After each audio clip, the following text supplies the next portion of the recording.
अवधूत चिंतन श्री गुरुदेव दत्त श्री स्वामी समर्थ. माझ्या चॅनलमध्ये तुमचं सगळ्यांचं मनापासून खूप खूप स्वागत, आभार. चला तर मग आज आपला विषय आहे गुरुपौर्णिमा विशेष 1 ते 21 जुलै. 21 दिवसाची स्वामी सेवा करायची आहे. आपल्या जीवनामध्ये अशक्य त्या शक्य घडण्यासाठी, नशिबामध्ये जे काही नाही आहे, आपल्या नशिबामध्ये नसते, ते सुद्धा गुरुच्या कृपेने आपल्याला प्राप्त होत असतं. गुरु हे आपल्या रेषा मिटवण्याचे सुद्धा सामर्थ्य या गुरु शक्तीमध्ये आहे, गुरु सेवामध्ये आहे, गुरुबळामध्ये आहे. आपल्या जर वाईट रेषा असेल तर वाईट रेषा पुसून आपले भाग्यांचे रेषा लिहिणारे, घडवणारे हे साक्षात म्हणजे गुरु असतात.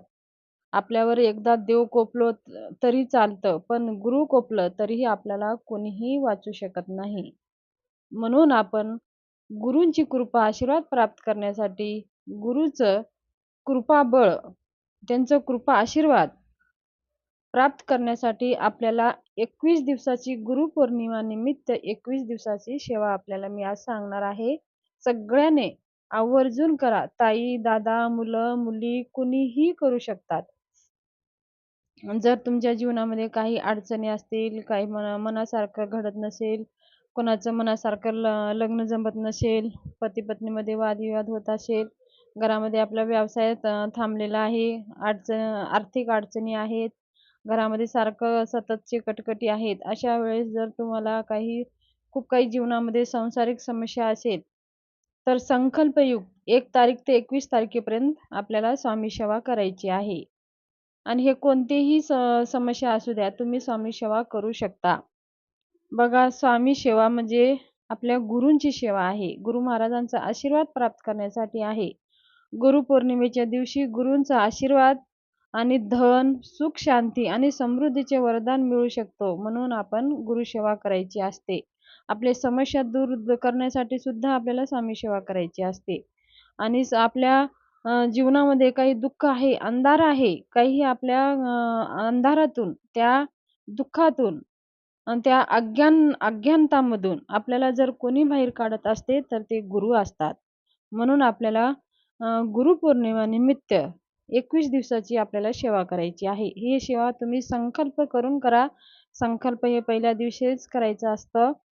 आपल्या मनाची जे काही इच्छा आहे, हातात थोडं पाणी आणि अक्षता घेऊन आपल्या मनातली इच्छा सांगून आपण 21 दिवसाची सेवा करत आहोत. म्हणून संकल्प करून आपल्याला संकल्प पहिल्या दिवशी करायचा आहे आणि दररोज संकल्प करायची गरज नाही.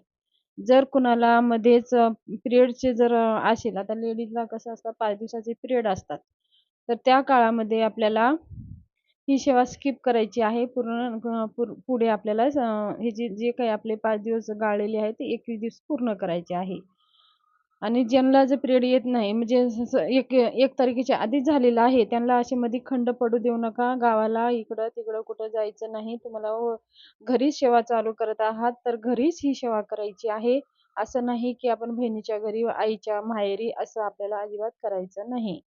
आणि ह्या वेळेमध्ये संकल्पित सेवा करत असाल, तर आपण जे आहे, कुणाचे खोटं बोलू नये, घरामध्ये अपशब्द वापरू नये आणि नॉनव्हेज बिलकुल वर्ज्य आहे. आज हे एक संकल्पयुक्त सेवा आपण करत असाल, तर नॉनव्हेज वर्ज्यच आहे. अजिबात नॉनव्हेज आपल्याला घ्यायचं नाही. तर आता सेवा आपल्याला काय करायचं आहे ते जाणून घेऊया. सेवा म्हणजे आपल्याला श्री स्वामी समर्थ सार अमृत ग्रंथांचे 21 पारायण करायचं आहे. 21 अध्यायाचा हा ग्रंथ आहे. अध्याय छोटे-छोटे आहेत आणि 21 अध्याय एका बैठकीतच वाचायचं आहे. 21 अध्याय आपल्याला एका दिवसातच वाचायचा आहे. शक्य असेल तर एका बैठकीतच वाचा. 1 तास, पाऊण तास किंवा 1 तास लागतो. जास्त वेळ लागत नाही हा ग्रंथ वाचण्यासाठी. आणि हा 21 दिवसामध्ये 21 पारायण असे करायचे आहेत. 21 अध्याय दररोज वाचायचा आहे आणि 21 दिवस 21 पारायण केल्यावर आपल्याला काय होईल, की आपले 21 पारायण घडेल. गुरुपौर्णिमापर्यंत आपल्याला 21 पारायण करायचे आहेत. बघा, तुम्ही ही काहीतरी तुमच्या मनातली इच्छा धरून तुम्ही करून पहा. बघा, तुमच्या जीवनामध्ये किती अनुभव येईल. स्वामी महाराज तुमचे सगळे काही प्रश्न तुम्ही स्वामींना सांगाल, जे तू स्वामींना तुम्ही प्रश्न सांगाल, तुमचे दुःख सांगाल, तुमची संकटे सांगाल, तुम्ही मनात ती वस्तू काम होऊ द्या, माझे हे संकट दूर होऊ द्या, माझं हे कार्य अडकलेलं आहे, हे येऊ द्या, असं काहीतरी संकल्प करून तुम्ही सेवा करून पहा. बघा 21 दिवसामध्येच तुम्हाला अनुभव आणि चमत्कार दिसायला भेटेल. आणि अशक्य होते तुमच्याशी ते तुम्हाला अशक्य गोष्टी होत्या, की तुम्ही ते करू शकत नाही. तर तिथं स्वामी महाराज स्वतःच्या आपल्या कार्याने, त्यांच्या क्षमतेने आपले कार्य पूर्ण करून आपल्याला सुखरूप बाहेर काढतात. हे स्वामी समर्थांचे कृपा आशीर्वाद आहे आणि हजारो लोकांना हे अनुभव आलेला आहे. तुम्ही जर आतापर्यंत ही सेवा केली नसाल, तर तुम्ही सगळ्या ताई-दादांना मी आवर्जून सांगते, ही सेवा तुम्ही करून पहा. कुणीही सेवा करू शकतात. जर पुरुष असेल तर पुरुष पण करू शकतात आणि जर महिला असेल तर महिला पण करू शकतात. फक्त एवढंच की नॉन वर्ज्य आहे. आणि आपण जर संतान प्राप्तीसाठी ही सेवा करत असाल, तर आपल्याला ब्रह्मचर्याची पाळण्याची गरज काही नाही.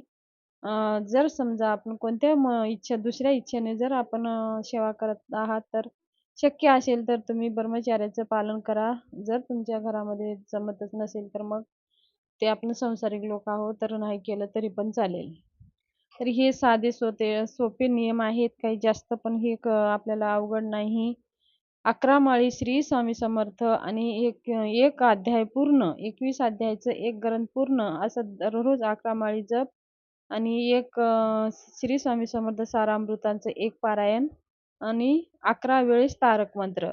तुम्ही ही सेवा चालू करा. बघा तुमच्या जीवनामध्ये काय बदल होईल. 21 दिवस, इतके दिवस जर तुम्ही दुःखात आहात, संकटात आहात, तुम्हाला काही प्रश्न सुटले नाहीत, तुम्हाला खूप काही उपाय केला, सेवा केला, तरीही तुम्हाला काही तुमच्या मनासारखं घडलं नाही, तर तुम्ही काही गोष्टी मनात घ्या आणि तुम्ही स्वामी सेवा करून पहा. बघा तुम्हाला 21 दिवसामध्ये, आणि जर समजा 21 दिवसामध्ये झालं नसेल, तर विश्वास स्वामीवर ठेवा. तुम्ही संकल्प करून सेवा स्वामीला केलेली आहे. तुमची संकटे स्वामीचरणी तुम्ही रुजू केलेला आहात. तर तुम्ही 21 दिवसामध्ये समजा काही कारणाने जर ते पूर्ण झाले नसेल, तर तुम्ही 1 महिना वाट पहा, 2 महिने पहा आणि स्वामी सेवा तुम्ही चालूच ठेवा. मग 21 दिवस झाल्यानंतर तुम्ही दररोज 3 अध्याय, 11 माळी हे चालू ठेवा आणि स्वामींची रोज सकाळ संध्याकाळ धूप-दीप आरती ओवाळा आणि मग स्वामी सेवा करा. तुमचे जोवर काम पूर्ण होणार नाही, तुम्ही स्वामी सेवा सोडू नका. बार-बार स्वामीला विनंती करा. बार-बार तुम्ही स्वामींच्या शरण जा आणि स्वामी हे तुम्हाला साक्षात स्वामीचा अनुभव येईल आणि स्वामीसुद्धा तुम्हाला अनुभव देऊन दर्शन देईल. स्वामी कुठंच गेलेले नाहीत. हे स्वामीचे वाक्य आहेत. स्वामी म्हणतात, बघा मी जिंदा आहे, कभी गया ही नहीं, असं स्वामींनी म्हणलेलं आहे. तर स्वामी फक्त आपल्याला दिसत नाही, पण सूक्ष्म रूपामध्ये स्वामी आपल्या अवतीभोवती आहेतच. कोणत्या ना कोणत्या रूपामध्ये स्वामींचा आपल्याला अनुभव येतोच. म्हणून स्वामींचे शब्द आहेत, भिवू नकोस, मी तुझ्या पाठीशी आहे. जो माणूस स्वामी समर्थाच्या शरण जातो, स्वामी सेवा करतो, त्या स्वामी महाराजांनी हे जे त्यांच्या शरण आलेले आहेत, त्या भक्तांसाठी भिवू नकोस, मी तुझ्या पाठीशी आहे. हे शब्द जे कोणी स्वामी सेवा करायला जातो आणि त्यांच्यासाठी हे शब्द आहे आणि हे वाक्य आहे. म्हणून आपल्याला 11 माळी, 11 वेळेस तारक मंत्र, एक स्वामी समर्थ सारामृतांचं पारायण हे आपल्याला करायचं आहे. 1 जुलै ते 21 जुलैपर्यंत आवर्जून करा. धन्यवाद. ही स्वामी सेवा रुजू करूया.